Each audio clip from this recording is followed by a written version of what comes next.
अरे वाह बबीता, तुमने तो बहुत सुंदर और इतनी मोटी चेन पहनी है, दूर से ही चमक रही है।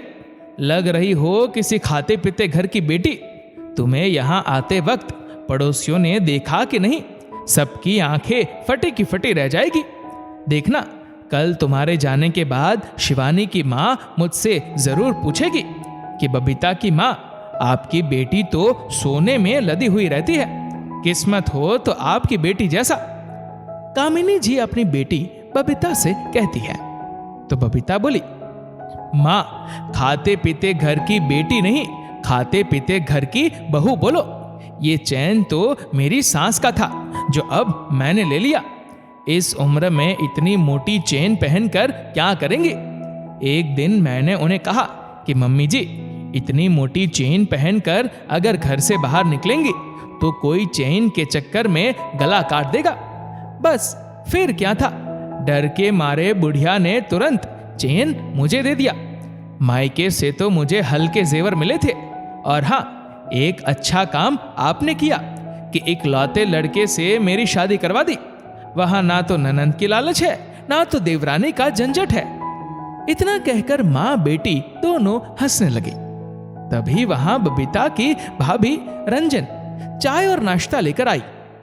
लीजिए दीदी, आपको प्याज के पकोड़े बहुत पसंद है, तो गर्मा गर्म चाय पीजिए और पकोड़े खाइए। तभी बबीता की नजर रंजन के झुमकों पर पड़ी। बबीता ललचाई नजरों से उसे देखी और बोली, भाभी, इतने भारी झुमके पहनोगी तो कान कट जाएगा, और ये झुमका मुझे देखा हुआ लग रहा है। हो ना हो, ये झुमका माँ ने ही आपको दिए होंगे, आपके मायके से तो मिले नहीं होंगे। तो रंजन मुस्कुराकर बोली, सही पहचाना आपने दीदी, आपकी नजर तो बड़ी तेज है। जब मम्मी जी मुझे पहली बार देखने आई थी, तब उन्होंने मुझे ये 3 मंजिला झुमका दिया था। मुझे याद है, सब ने इस झुमके की बहुत तारीफ की थी। सब कहते थे, जब पहली मुंह दिखाई में सास ने ये दिया है तो न जाने आगे क्या क्या देगी। छोड़िए उन बातों को। कल सोमवार था, तो मैंने सोचा बहुत दिनों से ये झुमका पहनी नहीं हूं, तो पहन लेती हूँ। मम्मी जी को भी अच्छा लगेगा। आप दोनों बात कीजिए, मैं रात के खाने की तैयारी करती हूँ। इतना कहकर रंजन चली गई। रंजन के जाते ही बबीता बोली, मम्मी, मुझे तो कभी इतना भारी झुमका नहीं दिया। आपने जानबूझकर अपना भारी जेवर अपनी बहू को दे दिया, ताकि आपके घर में ही रहे। बस सबके सामने बेटी बेटी कहती हो, पर जब देने की बारी आती है तो बहू को देती हो। फिर कामिनी जी बोली, बेटा, तुम भूल गई क्या? तुम्हारी शादी से पहले तुम्हारी भाभी इस घर में आई थी, और ये जेवर तो बहुत पुराने हैं। उस समय फैशन में नहीं थे, तो मैंने उसे मुंह दिखाई में दे दिए। और तुम्हारे ससुराल से तो तुम्हें इतने नए गहने मिले हैं, उसके सामने ये झुमका क्या है? तो बबीता बोली, माँ, आपको पता है, आजकल पुराने गहनों का ही चलन है। सारे पुराने डिजाइन ही आजकल मार्केट में मिल रहे हैं। मेरे पास तो एक भी 3 मंजिला झुमका नहीं है, और अभी तो आपके दामाद का कारोबार भी मंदा चल रहा है। फिर मैं कैसे बनाऊंगी?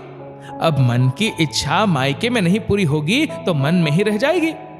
बबीता रात में थोड़ा कम खाकर अपनी माँ को अपने दुख का एहसास दिलाई और चुपचाप सोने लगी।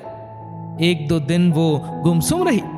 फिर भाई दूज का त्योहार आ रहा था, तो रंजन अपने पति मानव से बोली, सुनिए जी, भाई दूज का त्योहार आ रहा है, आपने बबीता जी के लिए कुछ उपहार सोचा है? तो मानव बोला, पिछले साल तो उसे माइक्रोवेव दिया था, अब हर बार इतने महंगे उपहार नहीं दे सकते। तुम कोई अच्छी सी साड़ी उसे दे दो। तो रंजन हंसकर बोली, अरे ये क्या बात हुई? आप मुझ पर ये सब क्यों छोड़ते हैं? मैं कितना भी अच्छा करूं, पर रहूंगी तो आखिर भाभी ही। फिर मानव बोले, सोचने वाले और चाहने वाले को कोई रोक नहीं सकता। अब तुमसे क्या छुपा है? बबीता का मन कभी भी किसी चीज से भरता ही नहीं है। जितना उसके पास है उसमें वो कभी खुश रहती ही नहीं, और पाने की चाहत उसकी बढ़ती ही जा रही है। और अगर हम भी ऐसा करेंगे तो उसे सुधारने की जगह उसकी इस आदत को और बढ़ावा मिलेगा। रंजन उस वक्त मानव की बात सुनकर चुप रह गए। फिर भी उससे रहा नहीं गया, तो उसने साड़ी के साथ पायल और बिछिया खरीदकर कामिनी जी को दिखाई। तो कामिनी जी बोली, हाँ ठीक है बहू, वैसे भी अब ये सब तो तुम लोग ही देखते हो, तो मैं क्या ही बोल सकती हूँ। ऐसे भी उसके पास सोने के जेवर की कोई कमी नहीं है, और हर साल भाई दूज आता है, तो कितने गहने उपहार में दोगी। देखते ही देखते भाई दूज का त्योहार आ गया। रंजन ने बबीता को उपहार भेंट दिया। फिर बबीता सबके सामने उपहार खोली और मुंह बनाते हुए बोली, ये क्या भाभी, खुद तो सोने के झुमके पहनती हो और मुझे चांदी पहना रही हो। अरे देना ही था तो कम से कम सोने की पायल देती, यही है आपका प्रेम। तभी कामिनी जी बोली, बेटा अब जो भाभी दे रही है ले लो, मेरा तो समय रहा नहीं कि मैं तुम्हें बार बार सोने के जेवर दूं। वैसे भी औरतों के लिए सोने का जेवर जितना महत्व रखता है, उतने ही उसके पैर में चांदी की पायल शोभा देती है, और हमारे घर में सोने की पायल पैरों में नहीं पहनते। क्या ये बात तुम जानती नहीं हो? फिर बबीता बोली, माँ ये सब पुरानी बातें हैं, अब तो हर कोई सोने की पायल पहनता है। भाभी को छोड़ो, मेरे भाई ने भी नहीं सोचा कि अपनी बहन को कुछ अच्छा उपहार दे। ठीक है, अगर सोने की पायल नहीं दे सकती थी तो अपने झुमके ही दे देती। ऐसे भी आपने अपने सभी जेवर भाभी को ही तो दिए हैं, मुझसे उनके जेवर छुपे हुए नहीं है। तो रंजन बोली, ननंद रानी ये अच्छी बात नहीं है। आप अपने ससुराल में अकेली है, वहां का सब कुछ आपका है, ना तो कोई ननद ना कोई देवरानी। फिर अब मेरे गहनों पर आपकी नजर है। सही कहा था किसी ने, जिसके पास जितना होता है उसे और पाने की चाहत हो जाती है। मैंने तो कभी आपकी माँ आपके भाई से ये नहीं कहा कि बबीता जी के पास इतना पैसा इतना जेवर है, मुझे भी चाहिए। मुझे जितना मिला मैं उसमें खुश हूं। फिर बबीता बोली, हाँ हाँ, सब कुछ लेने के बाद बड़ी बड़ी बातें करना तो कोई आपसे सीखे।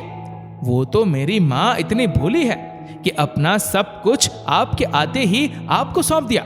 ये नहीं सोची कि बेटी है, कल को बेटी के बच्चे होंगे तो उन्हें उपहार में क्या दूंगी। देखा माँ, अगर मुझे या मेरे बच्चों को कुछ देना होता है तो आपको कैसे भैया और भाभी के सामने हाथ फैलाना पड़ता है। अरे अगर जेवर अपने पास रखती तो कम से कम बेटी को देने के लिए किसी और का मुंह तो नहीं ताकना पड़ता। तो रंजन बोली, दीदी अब ये झुमके तो मैं आपको दे नहीं सकती, क्योंकि ये झुमके मेरी सास ने मेरी पहली मुंह दिखाई पर दिए थे, तो मेरे लिए ये बहुत अनमोल है। हाँ, अगले भाई दूज पर आपके लिए कोई सुंदर सा तोहफा जरूर रखूंगी। इतना कहकर रंजन वहां से चली गई। फिर बबीता बोली, देखा माँ, आप कहती हो आपकी बहू समझदार है। अरे आपकी बहू बहुत चालाक है। देखा कैसे बात बात में अपना पल्ला झाड़कर ननद को हल्का उपहार देकर कैसे निकल गई। फिर कामिनी जी ने कहा, बेटा अब मेरे हाथ भी बंधे हुए हैं, तुम्हारे पापा तो है नहीं, ये सब कुछ तुम्हारे भाई भाभी का ही तो है। अगर मैं उनका विरोध करूंगी तो मेरा बुढ़ापा खराब हो जाएगा।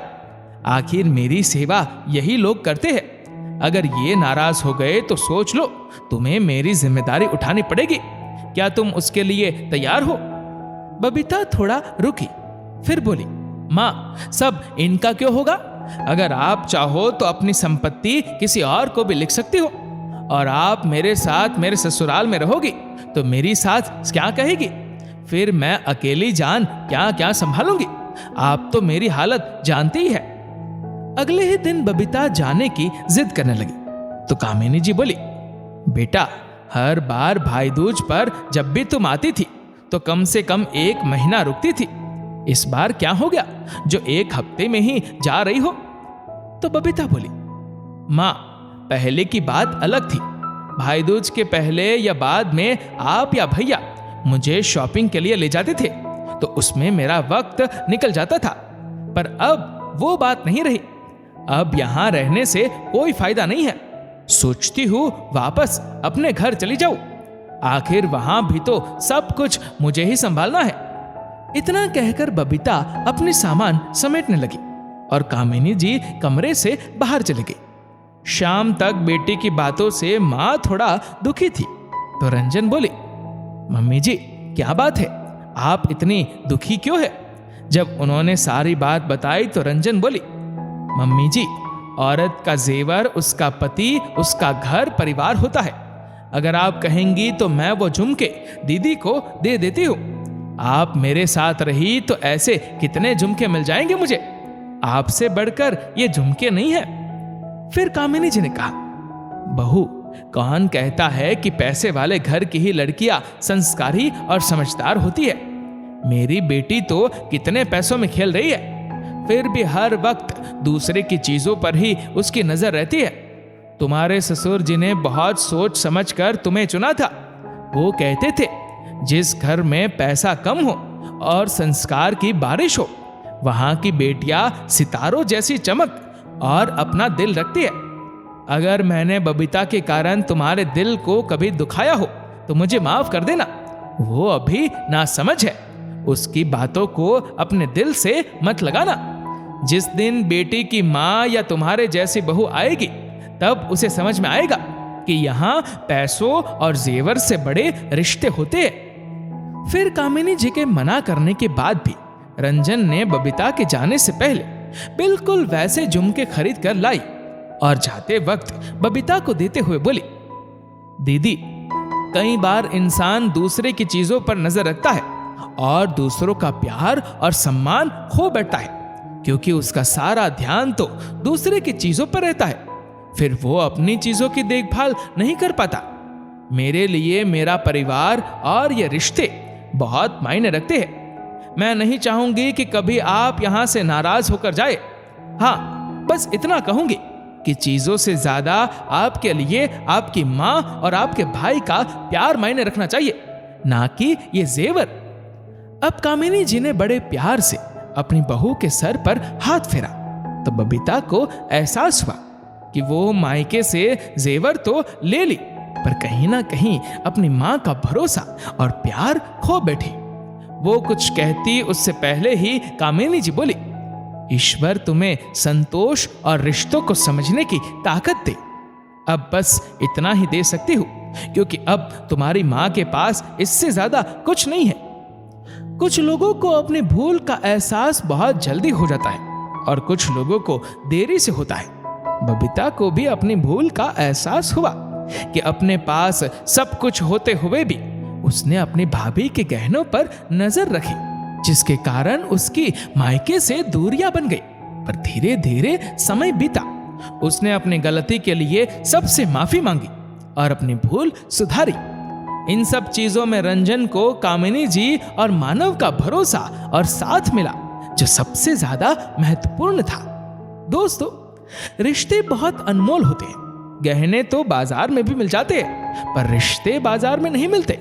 इनकी गरिमा को पहचानिए और जितना आपके पास है उसी में खुश रहिए, वरना लालच के चक्कर में आपके पास जो खुशियां है वो भी कहीं खो ना जाए। इस वीडियो को लेकर आपकी क्या राय है, हमें नीचे कमेंट करके जरूर बताएगा।